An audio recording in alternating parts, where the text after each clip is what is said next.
প্রিয় দর্শক, প্রকৃতির অপরূপ নৈসর্গিক সৌন্দর্য নিয়ে মাথা উঁচু করে দাঁড়িয়ে আছে রাঙামাটি জেলা। লেক পাহাড় এই জেলায় পর্যটকদের কাছে সবচেয়ে আকর্ষণীয় স্পট হচ্ছে ঝুলন্ত ব্রিজ। এই জন্য প্রকৃতির এক অপরূপ জলছবি। আজ আমাদের গন্তব্য সেই ঝুলন্ত ব্রিজ। রাঙামাটি শহর থেকে ঝুলন্ত ব্রিজের দূরত্ব প্রায় 4 থেকে 5 কিলোমিটার। যারা রাঙামাটি আসছেন কিন্তু ঝুলন্ত ব্রিজে আসেন নাই এমন মানুষ খুঁজে পাওয়া বিরল। আজকে আমি রাঙামাটি ঝুলন্ত ব্রিজের সম্পূর্ণ ভিউটি আপনাদেরকে দেখাবো এবং এই ঝুলন্ত ব্রিজের সম্পূর্ণ সৌন্দর্য আপনাদের সামনে তুলে ধরবো। কাপ্তাই লেকের যে সিঁড়িটা আপনারা দেখতেছেন এটা কিন্তু বিশাল বড়, যেটা ধীরে ধীরে কাপ্তাই লেকের উপরে ঝুলন্ত ব্রিজের দিকে চলে গেছে। এই সিঁড়িটা কিন্তু অনেক খারাপ, তবে যারা আসবেন তারা অবশ্যই সতর্কতার সহিত নামবেন।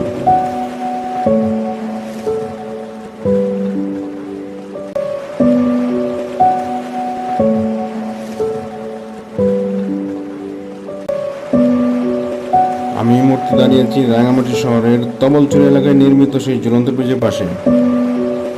এই ঝুলন্ত ব্রিজটিকে সিম্বল অফ রাঙামাটি বলা হয়। দুই পাহাড়ের মনোরম পরিবেশের মাঝে পানির উপর এই ঝুলন্ত সেতুর উপর দাঁড়িয়ে প্রকৃতিকে উপভোগ করাটা যেন একটা ভাগ্যের ব্যাপার।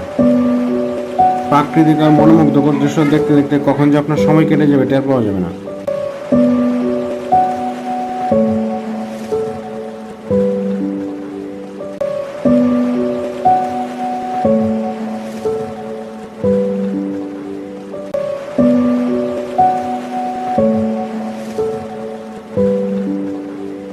কাপ্তাই লেকের বিচ্ছিন্ন দুই পাহাড়ের মধ্যে সংযোগ স্থাপন করে দিয়েছে এই রঙিন ঝুলন্ত সেতু। এখানে দাঁড়িয়ে কাপ্তাই লেকের মনোরম দৃশ্য অবলোকন করা যায়। এই ঝুলন্ত সেতুটি পারাপারের সময় হালকা কম্পন তৈরি হয় এবং মনের মধ্যে এনে দেয় ভিন্ন এক অনুভূতি।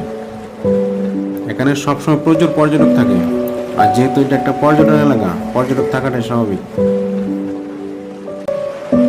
কাপ্তাই লেকের চারপাশটা খুবই মনোমুগ্ধকর। দুই পাশে প্রচুর গাছপালা রয়েছে, তবে আমার কাছে এই বোটগুলো দেখতে অনেক ভালো লাগে।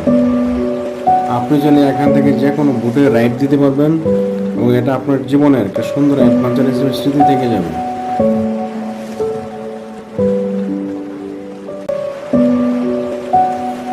আজকের মতো এ পর্যন্ত, সবাইকে ধন্যবাদ।